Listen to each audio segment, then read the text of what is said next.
I had that conversation with Jared the other day, and he's like, thanks, JC. JC knows that I always have something to say. How many of you guys have ever seen Gallagher? Right? First two rows are in the splash zone. I don't know what it's going to be.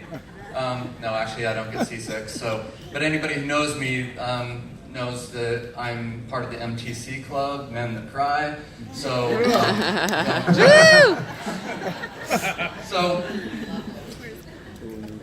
Helen Keller made the comment one time that she said the only thing worse than having no sight, the only thing worse than being blind is having sight with no vision.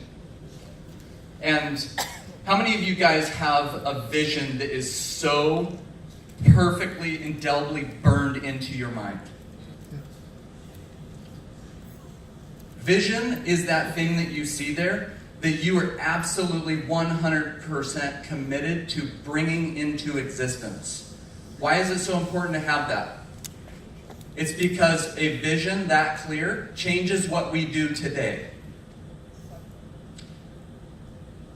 I want everybody to close your eyes and take 3 deep breaths.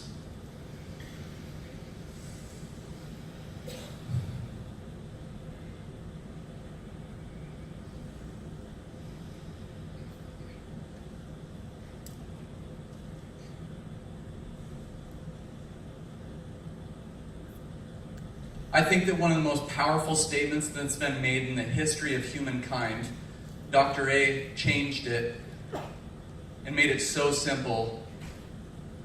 Stop, challenge, choose. The great Viktor Frankl, survivor of 3 different concentration camps, made the statement, between stimulus and response, there's space. What we just did was creating space. We live in a world today that there is no space. You will never know what is possible if you don't create that space in your life. Between stimulus and response, there's space. In that space, we have power to choose our response. And in our response lies our growth and our freedom. What happens when you take that time to create that space? There's a whole bunch of emotions that come, right? We feel different things. What are some of the things we feel? Shout them out. Hunger. I'm always hungry. Joy, excitement, clarity, freedom, longing, fear, peace, sadness. You know what? All of those things are part of the human experience. It's impossible to feel joy without understanding suffering. The greatest joy comes at the end of suffering.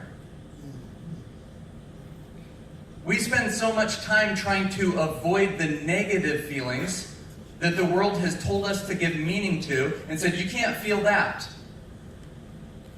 Well, guess what? All of that crap is part of growth.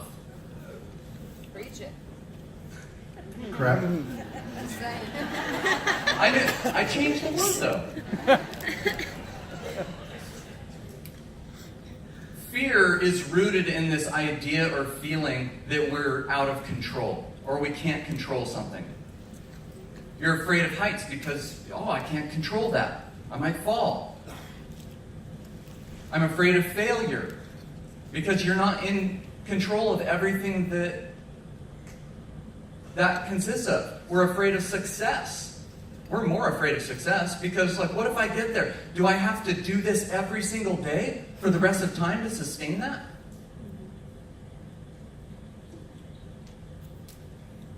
Fear is part of the emotions that we feel in life. Helen Irwin did an exercise with us a few years ago at Sundance, and she said, I want you to put pen to paper right now. What do you want in your life? As big as you think, as big as you can think.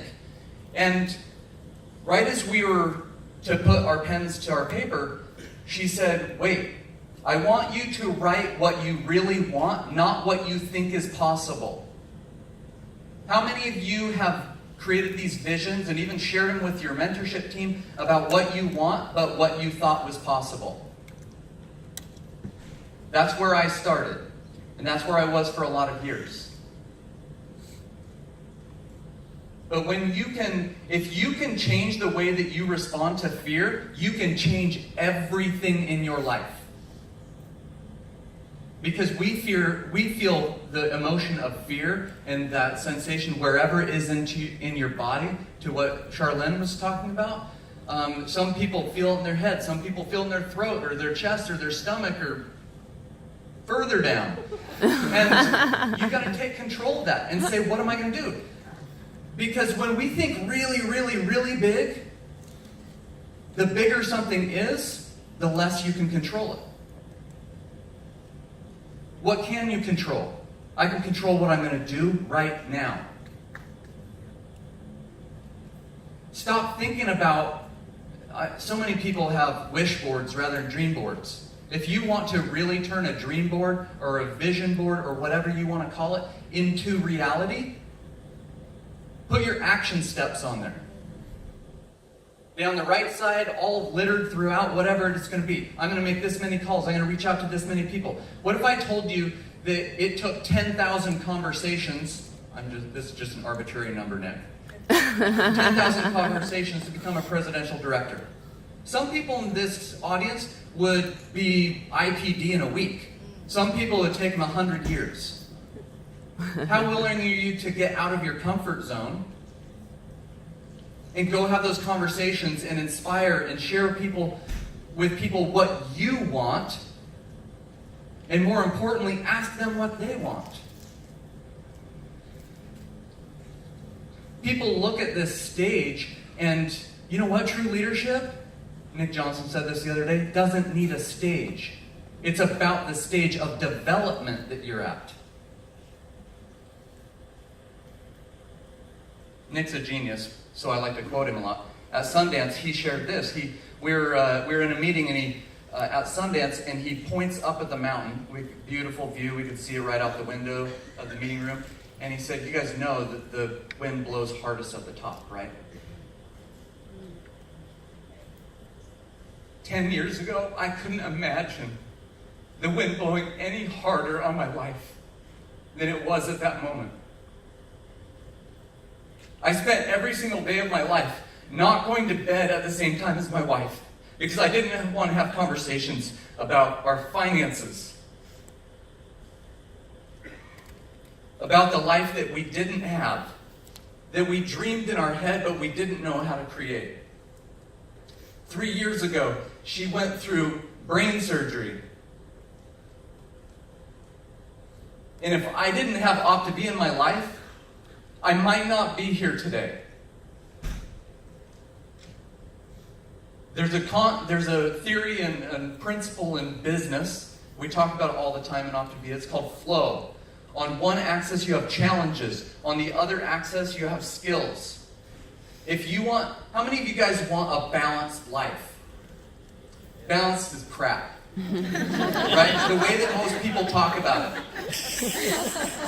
Most people talk about balance as, I want a life of ease, not a life of impact. If you want a truly balanced life, you will increase your skills so you can handle higher challenges. Cool thing. Helen Irwin shared this with us the other day at Dr. Anderson's house. I mentioned this, and she's like, "Jared, you're missing a key element of that skills side. It's support. Sometimes you don't have the skills, but you have a support team that does. Use that support team to increase your skills so you can handle the challenges."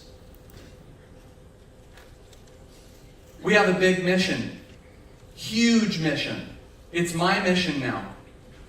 It was Dr. A's that he shared with me, shared with us whenever we came into this business. But this world needs us. There's people who are sad, who are depressed, who don't know where to go. And how many people spend cruise time sitting and learning from each other in a situation like this? No, they're out there doing God knows whatever, right? So Commit yourself. Motivation is about commitment, not about desire. Commit yourself today. Create the life that you want. You'll be up here because we don't want to be up here all the time. We want to be there learning from you guys. Woo!